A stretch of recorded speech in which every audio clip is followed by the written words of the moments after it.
irmãos de fé perante reis cruéis, obrigados foram a escolher renunciar à fé ou então morrer.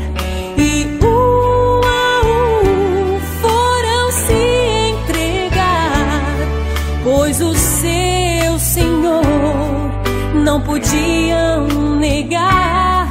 E no frio gelado desse lugar posso quase ouvir sua voz a ecoar.